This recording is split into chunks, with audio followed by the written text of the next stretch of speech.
Assalamualaikum warahmatullahi wabarakatuh. Salam guru penggerak, tergerak, bergerak, menggerakkan. Kami, calon guru penggerak Angkatan 10 Kabupaten Brebes akan melaksanakan demonstrasi kontekstual modul 2.3 yaitu coaching dalam supervisi akademik terdiri dari observer, coach, dan coachee bersama kami. Saya Angga Yuni Pratama dari SMK Negeri 2 Songgong. Saya Winarno dari SMA Negeri 1 Tanjung. Dan saya Kusuma Puspitasari dari SMP Negeri 1 Jatibarang. Selamat menyaksikan. Assalamualaikum warahmatullahi wabarakatuh, Pak Win. Waalaikumsalam warahmatullahi wabarakatuh, Bu Kusuma. Ya. Bagaimana nih kabarnya Pak Win hari ini? Alhamdulillah baik, sehat, Bu Kusuma. Bu Kusuma kabarnya juga? Oh baik Pak. Alhamdulillah baik juga Pak Win. Nah sebelum kita melakukan coaching ya Pak Win ya, sebagai awal saya akan melakukan beberapa pertanyaan ya. Pertama-tama saya akan mendiskusikan tentang ini Pak, rubrik penilaian kita hari ini. Pada coaching kita hari ini ada coach yang akan saya amati dan nilai sesuai dengan rubrik penilaian Pak. Oke, siap. Apakah sudah sesuai dengan alur tirta atau belum nantinya? Kemudian bagaimana Pak Win nanti memberikan pertanyaan berbobot kepada coach dan juga bagaimana coach tersebut merespon dan menanggapi pertanyaan yang nanti diberikan oleh Pak Win sebagai coach ya. Nah jangan lupa nanti juga akan disesuaikan Pak dengan prinsip coaching, antaranya ada kemitraan, kemudian proses kreatif dan nanti memaksimalkan potensi ya Pak. Mungkin sebelum dilakukan proses observasi ini ada sedikit yang akan saya tanyakan, boleh Pak Win? Iya, Nah ini untuk yang pertama, kompetensi apa yang ingin Pak Win kembangkan di dalam proses coaching hari ini Pak? Ada 3 keterampilan atau kompetensi yang akan saya kembangkan, diantaranya kehadiran penuh, mendengar aktif, dan yang ketiga mengajukan pertanyaan berbobot. Mengajukan pertanyaan berbobot. Oke, nah kemudian baik ya, jadi Pak Win nanti akan mengembangkan 3 potensi tadi ya sudah disampaikan, saya ulangi ya. Tadi ada apa namanya, kehadiran penuh, kemudian ada mendengarkan secara aktif, dan satunya tadi mengajukan pertanyaan berbobot, betul ya? Dan di antara ketiganya ini kira-kira mana nih Pak yang lebih spesifik yang nantinya akan Pak Win kembangkan? Mungkin pada aspek coba saya menampilkan kehadiran penuh sama mengajukan pertanyaan berbobot gitu. Oh begitu. Karena mencoba kita saling menghadap, saling menyiapkan satu sama lain terkait dengan coach sama coach. Baik, jadi tadi saya ulang lagi ada 2 ya Pak Win ya yang akan dikembangkan. Tadi ada mendengarkan aktif, kemudian mengajukan pertanyaan. Nah, kira-kira indikator ketercapaian dari tadi yang Pak Win sebutkan apa Pak? Ya, indikator ketercapaian yang paling krusial yang saya butuhkan mungkin bagaimana saya mampu menggali dasar dari coaching, termasuk juga agar coaching sampai bisa menyelesaikan permasalahannya secara mandiri. Gitu. Oke. Oh baik Pak. Jadi indikator ketercapaiannya tadi saat coaching nanti sudah menemukan secara mandiri jawaban atau solusi dari permasalahannya Pak ya. Baik. Oke. Terima kasih Pak atas jawabannya Pak Win. Nanti silakan Pak Win bisa melakukan proses coaching lebih lanjut. Nanti setelah proses coaching itu nanti kita akan kembali Pak ngobrol-ngobrol lagi begitu nih Pak Win ya. Siap. Oke Pak. Selamat melanjutkan proses coachingnya ya Pak. Oke. Ya. Assalamualaikum warahmatullahi wabarakatuh. Waalaikumsalam warahmatullahi wabarakatuh. Kabarnya gimana Pak Angga? Alhamdulillah baik Pak Winarno. Alhamdulillah, saya turut bahagia dan senang mendengarnya Pak Angga. Iya Pak. Pak Angga, kita akan melakukan percakapan. Kemarin Pak Angga menyampaikan ada beberapa hal yang ingin didiskusikan dengan saya. Kalau boleh tahu terkait apa nih Pak Angga? Mohon maaf sebelumnya Pak Winarno jadi mengganggu waktunya Bapak. Begini Pak, saya ingin menceritakan masalah yang saya hadapi dan saya berpikir Pak Winarno bisa membantu mencarikan solusi dari permasalahan yang saya alami ini. Mudah-mudahan Pak Angga. kalau boleh tahu secara spesifik, permasalahan apa yang sedang dihadapi oleh Pak Angga ini? Gitu? Jadi akhir-akhir ini ada beberapa murid di kelas saya yang malas mengerjakan tugas matematika yang saya berikan, Pak.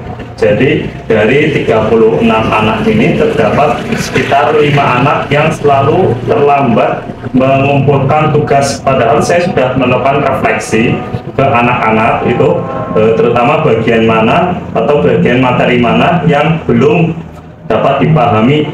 Namun setelah saya evaluasi, hanya beberapa anak yang aktif mengerjakan, sisanya pasif dan menunggu tugas itu dibuat menjadi PR. Oke, berarti permasalahan yang akan kita perbincangkan pada kesempatan ini terkait dengan keaktifan siswa dalam mengerjakan soal matematika yang diberikan oleh Pak Angga ya. Iya, jadi intinya jadi dari 36 hanya terdapat 5 anak yang selalu terlambat mengumpulkan tugas. Oh, berarti 5 anak yang terlambat. Berarti kalau peserta didiknya 36, 31 sudah mengerjakan secara baik ya? Oke.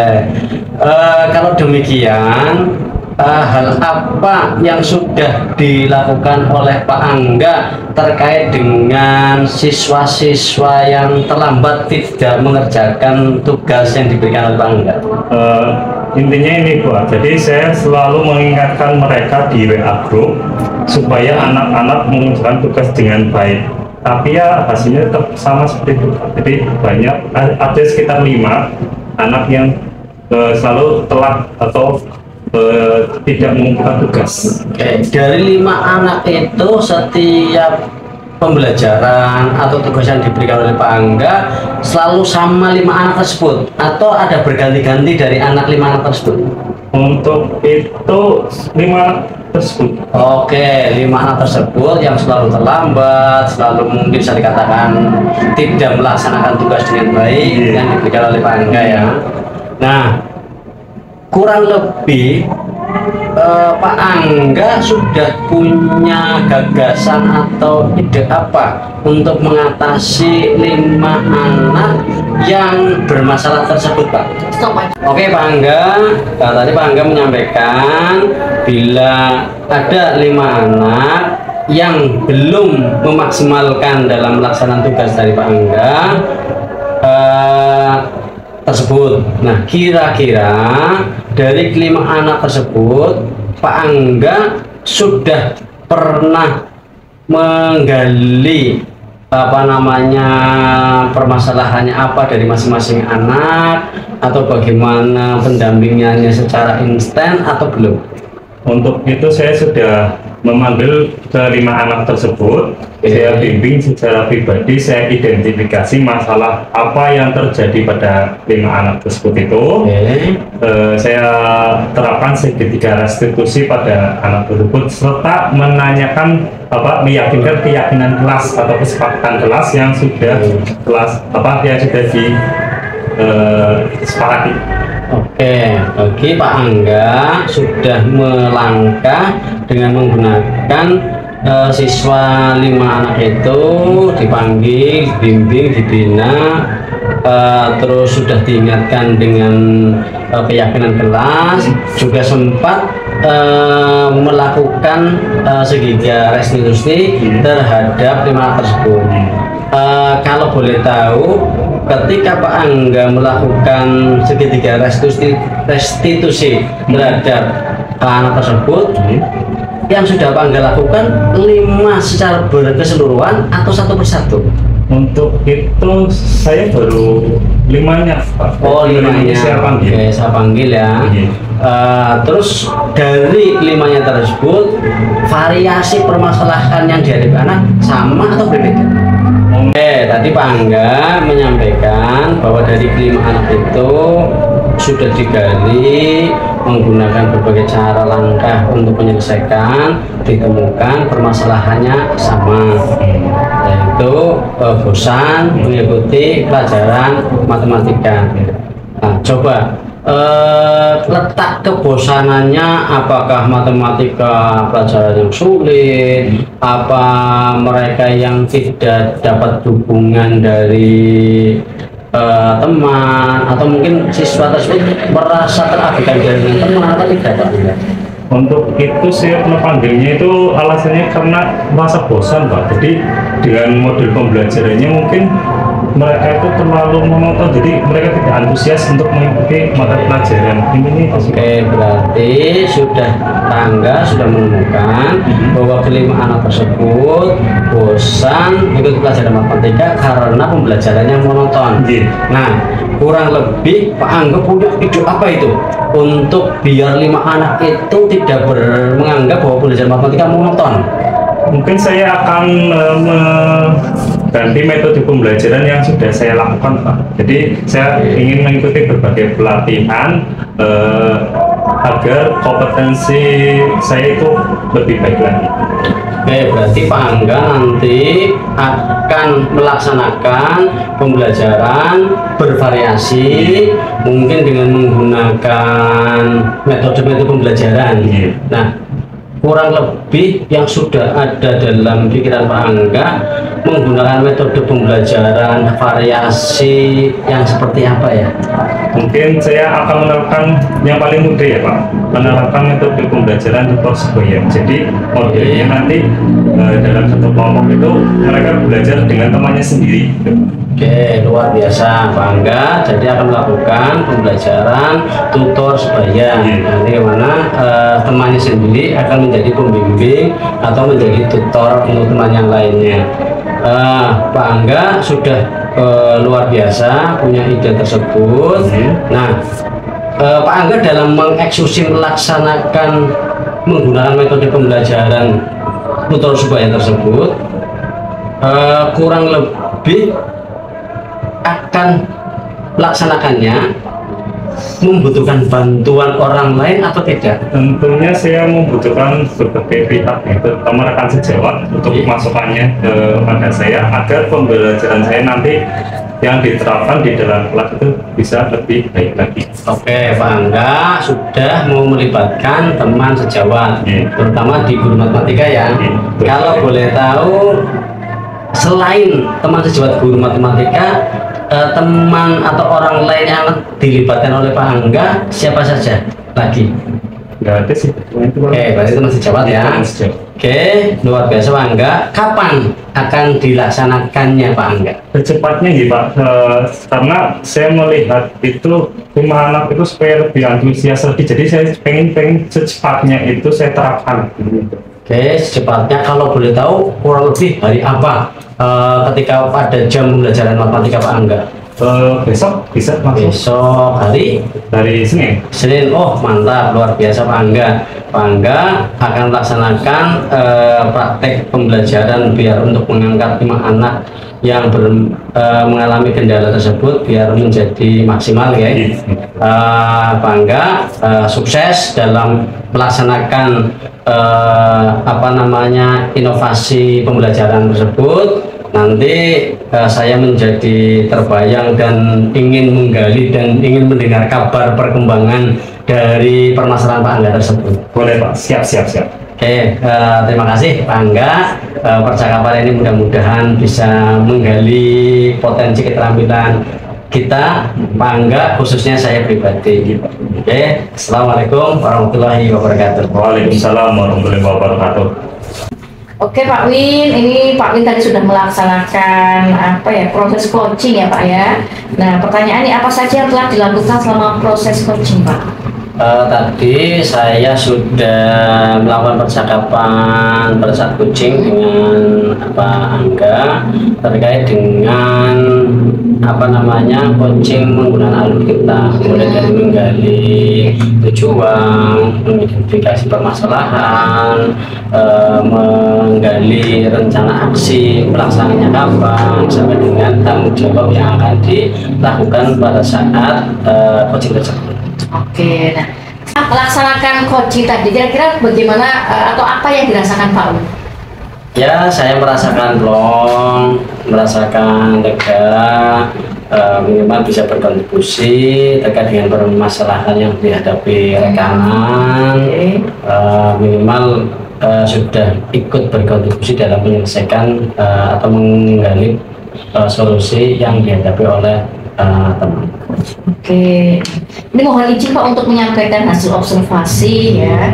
Setelah melaksanakan observasi, ini ada beberapa hal yang terkait proses tadi ya. Yang pertama, coach sudah berjalan dengan baik ya Pak Win ya. Proses alur juga sudah sesuai dengan alur Tirta ya, dan sudah menggali informasi dari pertanyaan yang cukup berbobot. Tadi yang diajukan adalah coach sudah dapat menemukan solusi ya Pak dari permasalahannya. Iya. Sesuai dengan alur Tirta ya Pak ya, sudah menggali informasi dan pertanyaan juga berbobot. Tadi ada beberapa yang diajukan sehingga dapat menemukan solusi dari permasalahan yang disampaikan oleh coach sendiri. Dan coaching juga sudah dilakukan sesuai dengan prinsip coaching, ada kemitraan, kemudian ada proses kreatif dan memaksimalkan potensi coaching ya Pak. Sudah terlihat. Kemudian bagaimana pendapat Pak Win ini setelah mendengarkan hasil ini Pak? Terima kasih Bu Kusuma atas feedback atau penyampaian hasil observasi yang dilakukan terhadap saya. Mudah-mudahan hasil tersebut, informasi dari Bu Kusuma akan menambah semangat saya untuk menggali kemampuan kompetensi dan keterampilan saya terhadap pelaksanaan coaching terhadap supervisi. Oke, iya, baik. Kira-kira menurut Pak Win sendiri dari hasil kesimpulan tadi yang Pak Win sampaikan, kira-kira potensi atau kompetensi apa Pak yang akan dikembangkan selanjutnya? Ya mungkin kompetensi ketika mengajukan pertanyaan berbobot ya Bu. Karena saya ingin, apalagi saya bukan guru bahasa Indonesia Bu, gitu ya. Jadi mencoba ingin menggali bagaimana mengurai pertanyaan-pertanyaan yang berbobot sehingga pertanyaan tersebut bisa menggali potensi-potensi coaching secara maksimal. Oh gitu, baik. Oke, saya bacakan kesimpulannya ya Pak ya. Dari kegiatan supervisi hari ini kita juga akan menyimpulkan antara saya akan simpulkan kegiatan observasi hari ini ya. Dari supervisi kita antara lain hasil pengamatan ya Pak, percakapan coaching ya antara tadi Pak Win sebagai coach dan tadi ada coach juga yang dilakukan sudah sesuai dengan alur Tirta Pak. Kemudian menggunakan alur Tirta tadi dan ingin mengembangkan kompetensi lanjutan dalam meningkatkan kegiatan coaching ya, sehingga kedepannya nanti Pak Win sampaikan pertanyaan yang disampaikan lebih berbobot dan memudahkan coaching dalam menggali ide dan gagasannya. Itu Pak Win ya. Itu saja yang bisa saya simpulkan hari ini Pak Win. Terima kasih atas waktu dan kesempatannya. Saya akhiri Pak Win. Assalamualaikum warahmatullahi wabarakatuh. Waalaikumsalam warahmatullahi wabarakatuh. Demikian demonstrasi kontekstual modul 2.3 coaching dalam supervisi akademi. Semoga bermanfaat. Terima kasih. Wassalamualaikum warahmatullahi wabarakatuh.